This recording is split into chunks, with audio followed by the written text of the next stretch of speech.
So the first thing you want to do is, of course, finish your model. Once your model is completed, you pretty much need to go through your model and edit all of its UVs. And there's a couple of simple ways to do that. So step one, edit UVs. Step two, textures and shading. Step three, baking those textures down so that you can have one solid texture instead of a whole list of textures that you can just apply to your final avatar. And so I'm going to talk about the steps of that right now. So to begin with, I'll do a quick review of how I got from essentially from a simple model with pixel shaders to a model with painted textures. So to begin, let's talk about the basics. So when you're working in Blender, you start with a cube. So I'm going to use this cube just as my example. And I've already applied a few basic pixel shaders to it. Now, in order to actually view those, pixel shaders are essentially color attribute information. So you need to make sure that your viewport is in that mode so you can actually see that information. So while you're in shaded mode, it's easy to make that active. You just basically choose under viewport shading, you set it for attribute, and you can see any attribute colors applied to the surface. Now, however, if I preview my render, I see nothing because that information isn't being fed to the level where it can actually be rendered as part of the surface. So what we need to do first, we need to tell it to actually to show that information. So to get the pixel shaders to show here, and we'll actually need them to be visible so we can sort of just make sure that everything's working and appearing the way it needs to. We need to first create a material on the surface. So if you go over to properties and go to material, we'll see there's no material assigned. And we have a couple created. I'll just choose one. Okay. And by the way, if you're not using extra components, you can easily go to File, Clean Up, and Purge Unused Data, and choose Delete, and it'll delete all those extra data blocks that are sitting around so you don't have extra shaders and things just sitting in the background, taking up space in your file. Now, as for the material itself, showing our attribute shaders in any sort of render mode, simply bring up your shader editor, which is here. And here, let me zoom in on that.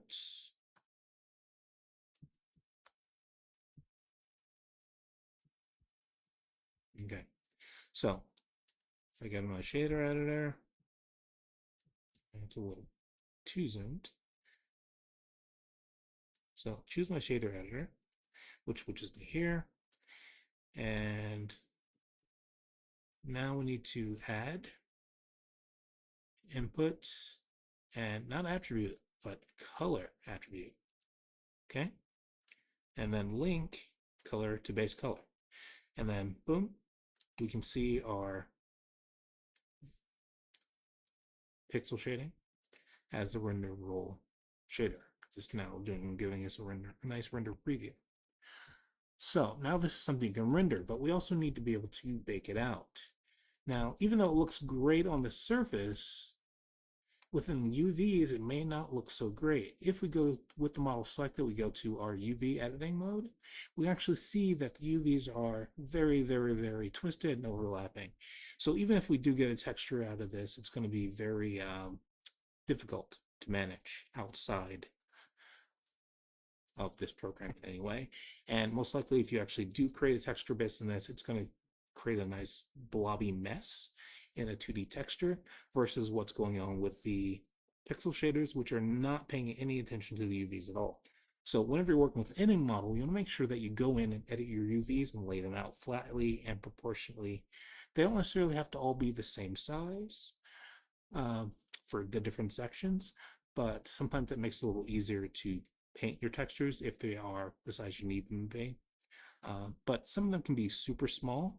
If you don't need that much detail, you just need to throw color on them. You can just keep it simple.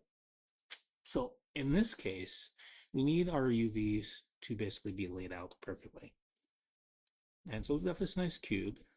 And in order to lay our UVs, we can do a couple of different ways. We can take the quick and dirty way, which is basically just selecting your model, selecting all of the UVs, going to UV and unwrap and smart UV project, or you can choose one of these other projection methods and it'll give you a simple method of laying it out. Some of them will give you based on cylindrical shape or spherical or planar, but it's not going to be as specific as you want, and it may take some work to clean it up. Like if I just do unwrap and smart on this one, it should be fine because this is a simple cube, but for a more complex object, it would be a problem. So if I just tell it to unwrap, you get something that's nice and flat. We have essentially all of our sections of our cube represented here.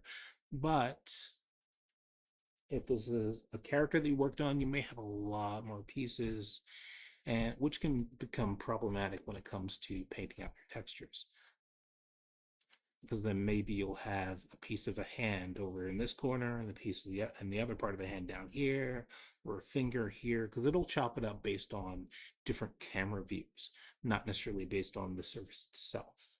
And it'll try and get it as flat as possible, but you might have a ton of pieces. So it's usually a better idea to do something a bit more specific. So in this case, I've already created what are called seams. Now, if you actually take a look, these are where I've chosen to cut the cube up to create my UVs.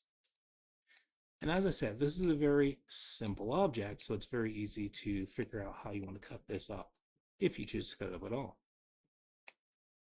And it's very simple to assign a seam. All you have to do is select your edges, right-click, and just tell it to mark the seam. And that's it. And then when you actually project your UVs, it will cut it based on those seams. And you can also clear if you change your mind. So it's very easy to mark your seams, test what you told it to cut up, and then if you don't like it, go back, clear the seam, and choose a different edge. It's very simple.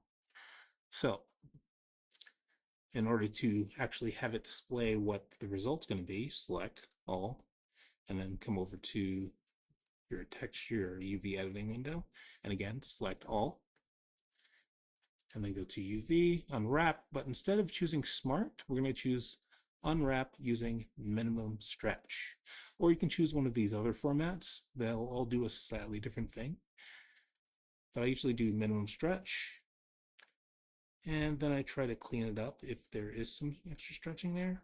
I'm not sure why it's doing that, but you can try different modes as well.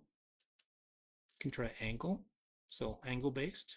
And this one seems to be working the best in this case. And if it does happen you still have some distortion, you can always go into UV and tell it to minimize stretch, and then you'll get this little minimize stretch pull down that you can use to sort of scrub through, and if there's any distortion, this can usually help you to get rid of it. And there's other tools as well to help you. But as you can see, I have laid it out into this nice, neat, inverted T, which you could also just rotate around or, position it however you need to. And so now our cube is all set. We've got the UVs laid out, and we've got essentially our base textures in place as pixel shading. And now we need to turn this pixel shading into a texture. So once I decided to start creating avatars and I figured out the basic rigging process, I need to figure out how to get more detailed texturing in versus just the simple pixel shading, because there's certain details I want to add that I didn't want to be modeled in just because it adds to the weight of the mesh. So I want to make them as painted textures. So painting a texture is fairly simple. But I also wanted to use my existing pixel shading so I didn't have to repaint all of that.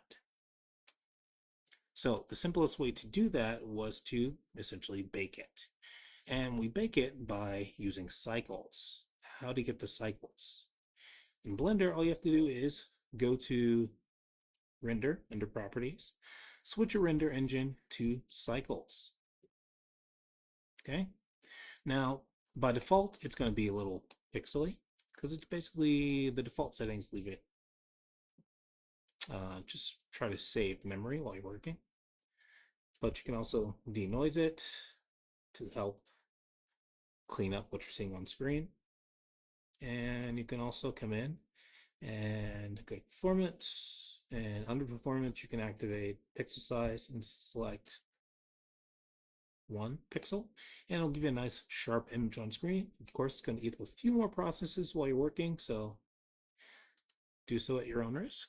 And of course you can select the compositor, so it's using your GPU and not your CPU, and that should also help. And you can also play around with things like the samples and the sample rates. I'll usually do minimum samples around 2 or 4, and I'll decrease the max samples. And mostly I'm just doing this to optimize my on-screen workflow. So not absolutely necessary. Now what we actually need under here is under performance. Yes, it's right below performance. You have bake.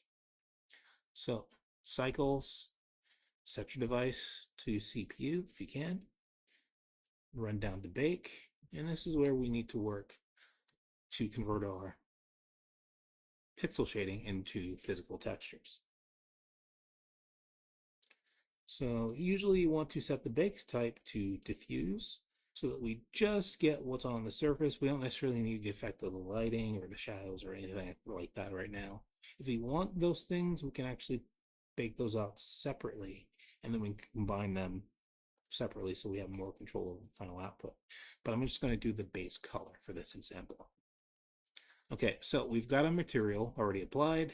We've got our pixel shading feeding into it. Okay, and so we should be ready, right? So select the model, and we can tell it to bake, but it won't do it. And so if you take a closer look, let's try that again. Tell it to bake. It gives me an error down here.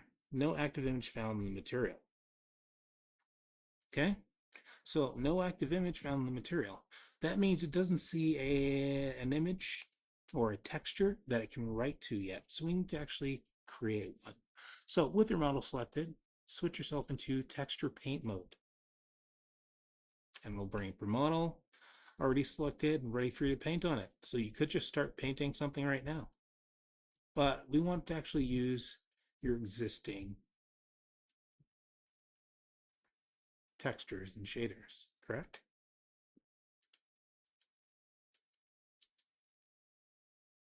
I'm gonna turn off the scene lights.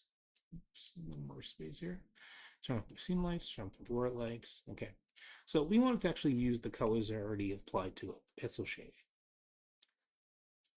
So how do we do that? So over in your texture painting window, where you can actually see the 2D representation of your UVs laid out, you want to go to where it says new, and you want to create a new image. And I'll call this cube texture, and you can specify a size. I usually do something like 2K, 1K if I want it to be a bit smaller for upload, but usually the file itself is going to be tiny, so 2K is usually fine. Okay, and then you say new image. Now, before you do anything, you want to go to image, and you want to do save as, and then choose the location wherever you're actually working out of, and just save your texture there.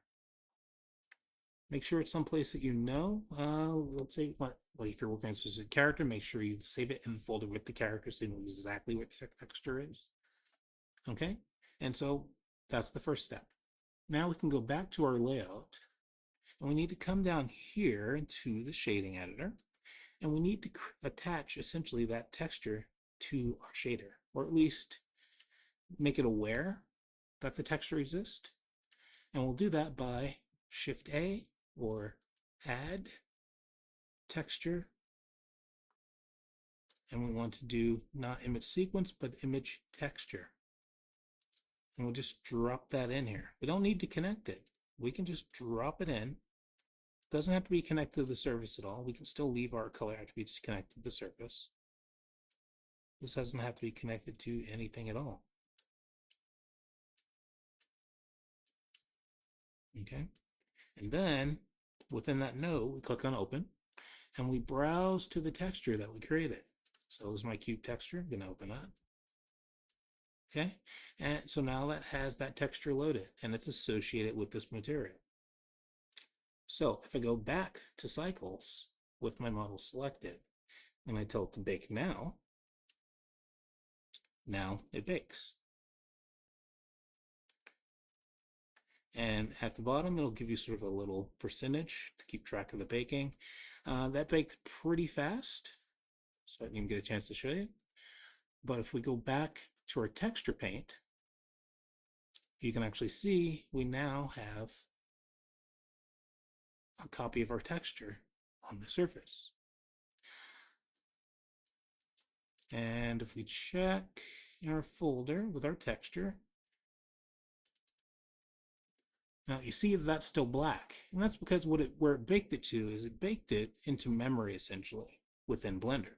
So you need to go back to your texture area, and under image, you tell it to save. So it saves it out to that local location where you saved it. And if we go back and check on it again, if you double click on that texture and open it up, now you can see it's saved in there. Now, as you can see, the coloring's not quite right, and that's because of a couple other basic settings. So let's go back to our layout, and let's come back and check our settings again. So now beneath where it says bake type, it says diffuse, which is what I want. That's just what's for the color, but you need to change the influence.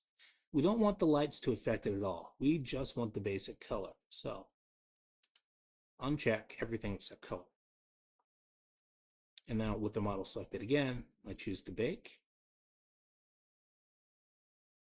Only took a few seconds in this case. I'll go back to texture paint. And now if you look at our texture, it's nice and vibrant. So we get our pure color. And then again, we save. And if I check on that image again, there it is.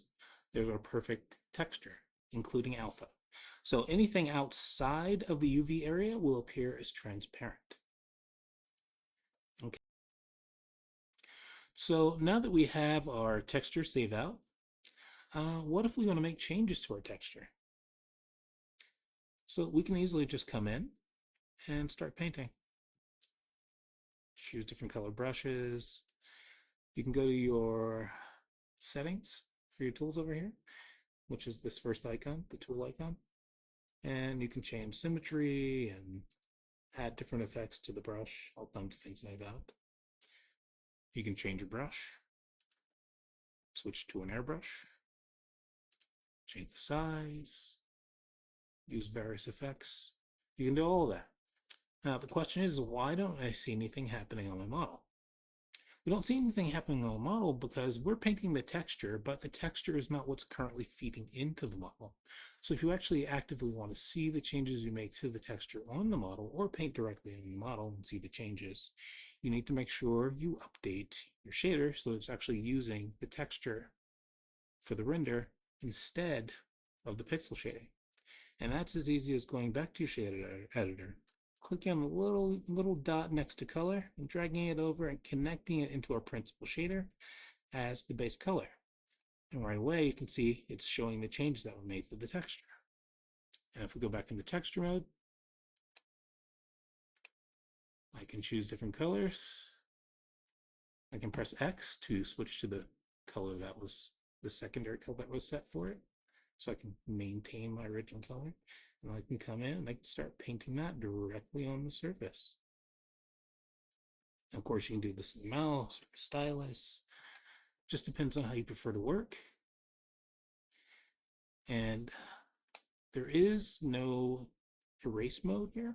What you can do is you can just choose the alternate color. You can sample the color and paint it back in, or you can simply undo whatever painting you did. Okay, make sure you don't go back too far though, because you may also undo the node connection that connects the texture into the surface. But essentially, you can make your changes. Once you're happy with your changes to the painting, as you can see, I can paint here, and I can also paint here. If you paint in the 2D mode, you'll get less distortion. If you paint over in your perspective mode, of course, you're going to get distortion from the camera angle. So make sure that you're getting exactly what you want. It's probably wiser to do all your painting over in the 2D representation, or you could set your perspective view to an orthographic view, which will make it easier for you to paint without getting distortion or getting less distortion. So once you're actually happy with your texture, you can always look it over, see if it's what you want. And of course, once again, you just have to save. You could save it for copy if you're not sure. And this way you can always maintain your original. And it's usually a good idea to maintain your original until you're absolutely sure. But that's basically it. Baking out and painting your textures.